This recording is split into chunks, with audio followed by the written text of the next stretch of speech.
This is a risotto alla milanesa. Cue the horns because they're also excited. Right now we are having one of the most traditional items in the city of Milan. I'm so excited to share this with all of you. It's a very interesting dish. Risotto, briefly, is rice cooked with some cheese. Sometimes it's Parmesan cheese. And the iconic item is saffron. And that's how it gets that yellowish golden color. Now, this is also another traditional treat from the Lombardy region, which is where Milan is located. And this is ossobuco, which is a veal. So join me for a risotto alla milanesa. I'll tell you where I'm at towards the end of this video. So welcome everyone to Milan. I am about to enjoy a very beautiful dish that I'm so excited to share with all of you. And it smells so fragrant. Ooh, very beautiful, thick saffron smell. Now, I've actually tried this already in my trip. I went to a restaurant. It was very packed with people. Lots of couples. It was late at night. They all were very well dressed, and it seems like it was a very romantic night for them. So I couldn't go live. The place I went to didn't serve it so nicely. This presentation is excellent. And I smell way more than I did in that other place. So it smells super fragrant. It smells cheesy, very, very cheesy. And of course you get that rice smell, which is a little bit hard to describe, but you know how rice smells because rice is eaten in many parts of the world. In the middle, there's this meat, which I can't really smell because the cheese is kind of overwhelming all the smells over here. So what is a risotto alla milanesa? Someone was photobombing me. What is a risotto alla milanesa? Risotto is a popular dish in Italy. And you might think when you come to Italy, oh, I won't encounter rice. I myself used to think that risotto was just a different type of pasta that was to look like rice. The regions, the Pole regions, where it is one of the biggest rice regions in all of Europe. So no, it's not omelette. It's rice that is mixed with cheese and saffron. Let's bite into it before it gets too cold, and then I will tell you a little bit about it. So I'm so excited to actually be in this place. I like the vibes already. All right, here it is. First, let's try the risotto on its own.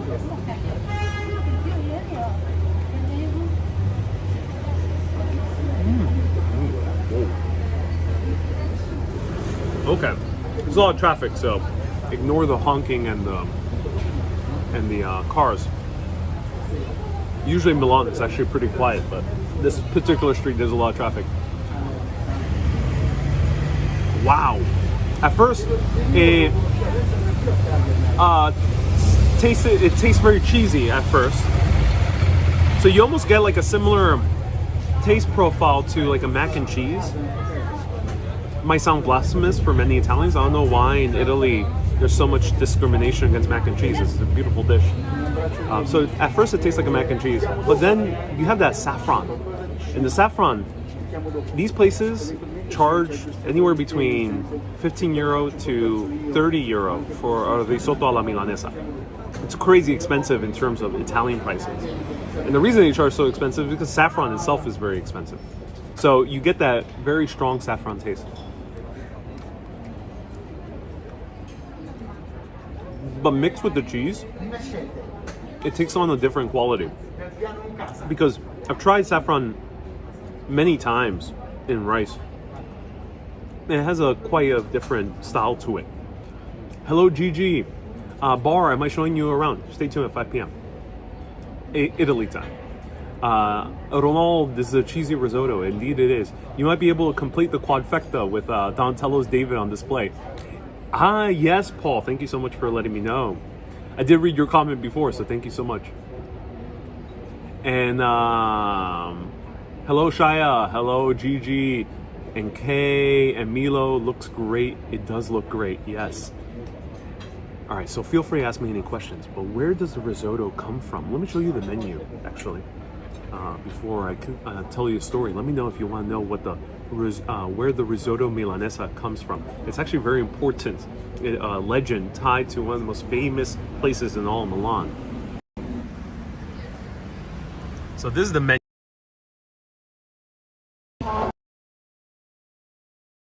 Which is I see a lot of tartare here in Milan, so it might be something more of Milan. So you see a little bit of connection with nearby France. We have your primeri plati, and I got myself il risotto, which is a play on words, but this is basically risotto alla milanesa with and there's spaghetti, and there's a few other things. And then there's your meat dishes. Ossobuco is veal, and the word comes from basically meat with whole. And they served me, I think, like a different version of it. It seems like it's like a grounded version of this stewed meat. Usually it's a veal stew, but in this case it seems to be more kind of fried skin. I'm not sure exactly what that is. The fried fat, maybe. Of course, we have some bread, and this bread is going to be very important.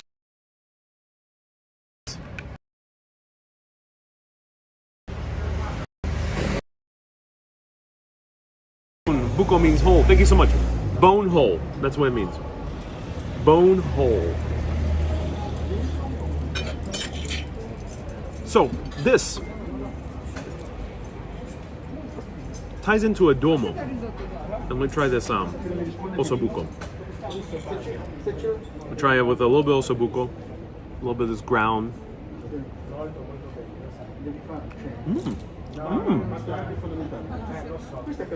That is a very good ground veal. It's a small amount.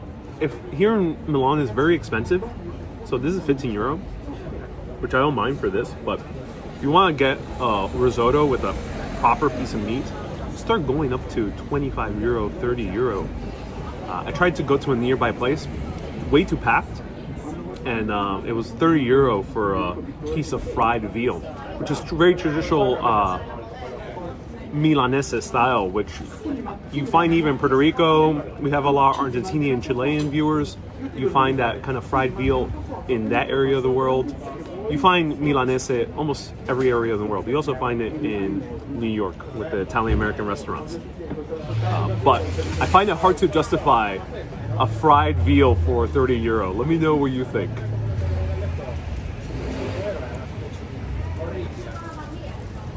What's your rating? I would recommend this place. So let me tell you the story. September 8th, 1574.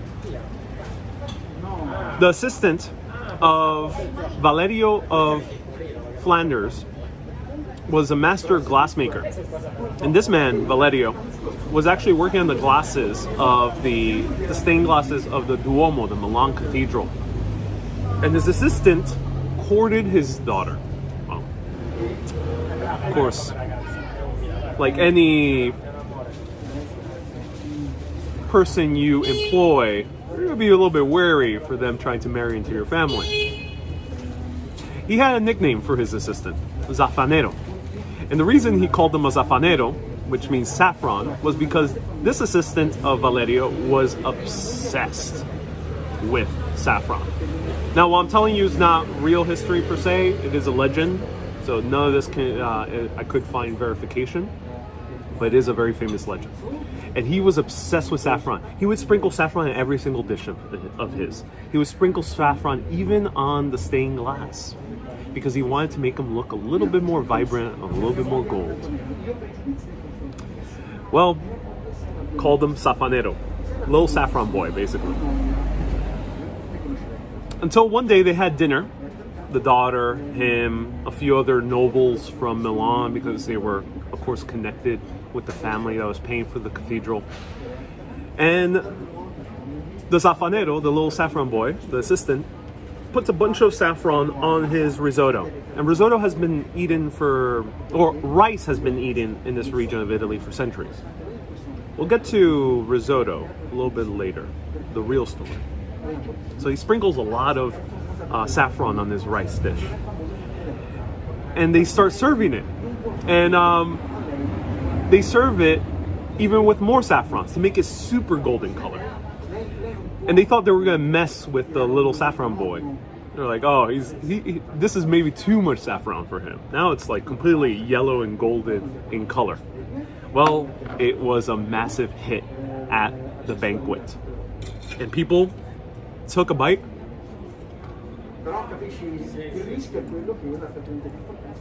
and fell in love with it. They were amazed by this risotto. And it became a hit, spread all around Milan. Well, that might be more legend than truth. Because the first mention of risotto from 1800, and then it started becoming in cookbooks by the mid-1800s.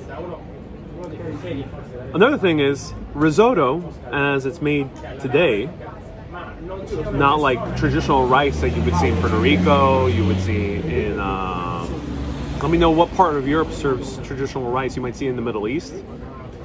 That type of rice was what was mostly eaten in Italy. This type of rice was not made till at least the late 1700s, prepared in the risotto style. So that might be more myth than truth. The real story, at least, is that it started popping up in cookbooks by the 1800s. And a chef by 1920 was very famous in Milan, ended up coining it risotto alla milanesa. And that's where it gained its popularity. And of course, usually it's accompanied with some veal, fried veal, or you have your ossobuco, which is veal stew. Or in this case, it's kind of a fried / veal stew type of combination.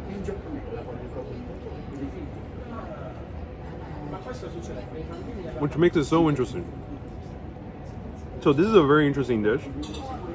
It really pays to go to a place that has better presentation, because this quite doesn't have the best presentation. I mean, this has amazing presentation.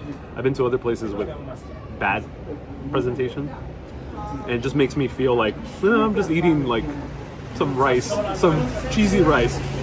But in this case, I feel better eating this risotto. It feels good. Now the important part is using the bread for the scarpetta.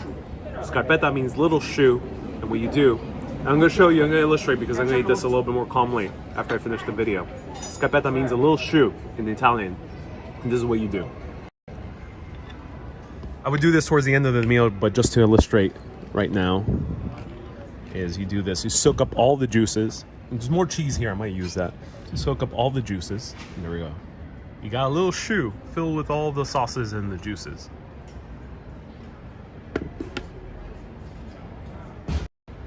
Hey, Victoria dice, buen provecho, gracias. So mac and cheese got its inspiration from that?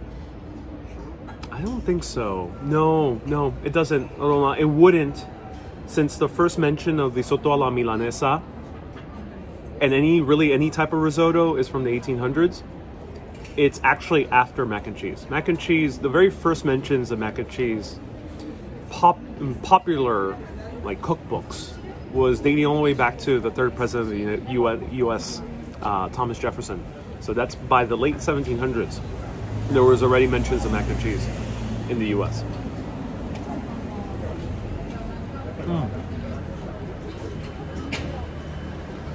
Wow.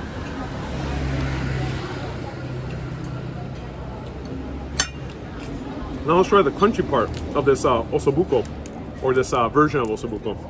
The fatty, crunchy part, almost like a chicharrón milanesa style. Chicharrón is pig fat, but here this is veal fat.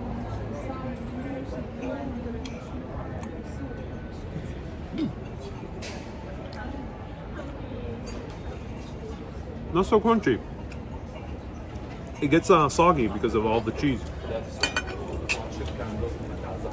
Well, Gwen, hello. You've been in Europe quite a long time. Have you gotten a haircut over there? Yeah. Twice. Twice. We got a haircut. Sitting here with my mouth open. That fork of rice come through my screen, says Catherine.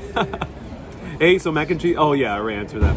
Maybe mac and cheese inspired risotto.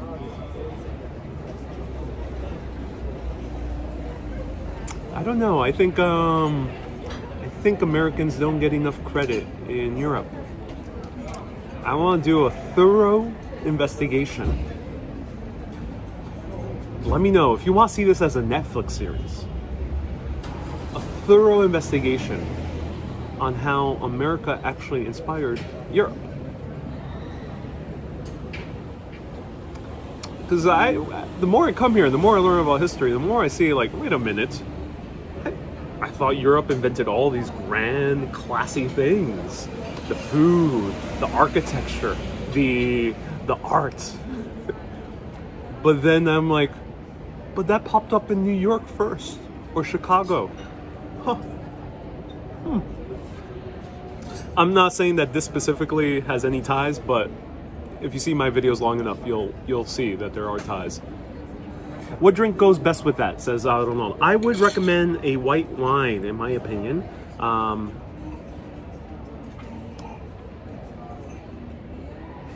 Yeah, I would recommend a white wine.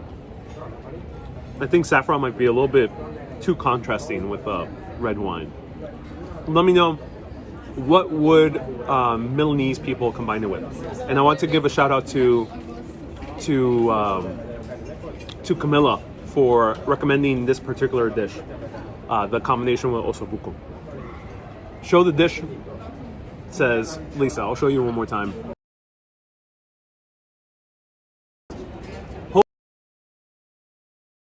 No, I'm not having alcohol. I'm a little bit alcoholed out. I can't drink too much alcohol.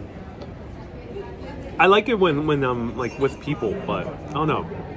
I can't quite get used to that Italian lifestyle of drinking alcohol with every meal. Oh my God, you're still in Italy. I am still in Italy, and I'm here till Sunday. Ooh. And Super Urban is starting to get a few special 360 videos. Stay tuned. One more time, the dish. I'm gonna show you the name of the restaurant. I hope you enjoyed it. Let me see if I missed any questions. Prosecco. Excuse me. Yeah, Prosecco I think might go with it.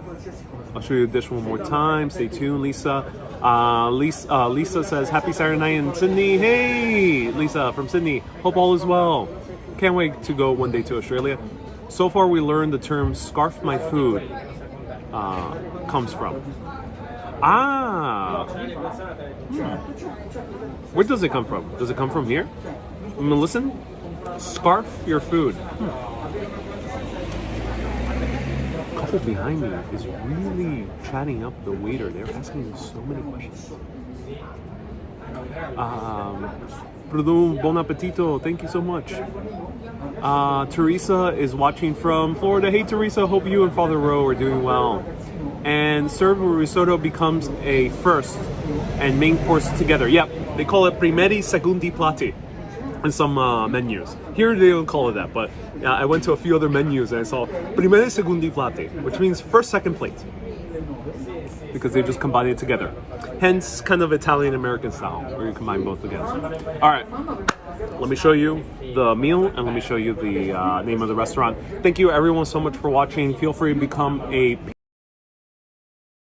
stars, patreon.com/urbanist. You're gonna get a few more special videos, including one more special video of Rome, which will probably blow you away for many of you, and 2 others of Florence, and then 1 or 2 or more of Milan.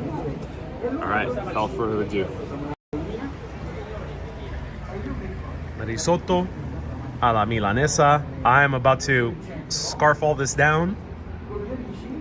Enjoy it to the very max. Thank you everyone so much for your stars. The name of the restaurant is Ristorante Valentino. Ristorante Valentino. Let me show the name right here. Ristorante Valentino. Valentino, like Valentine. Located just a few blocks away from a Duomo. keep being awesome, and always keep on exploring. See you at 5 p.m. Italy time. 5 p.m. Italy time. Have a good day, everyone. Ciao, amici. Ciao.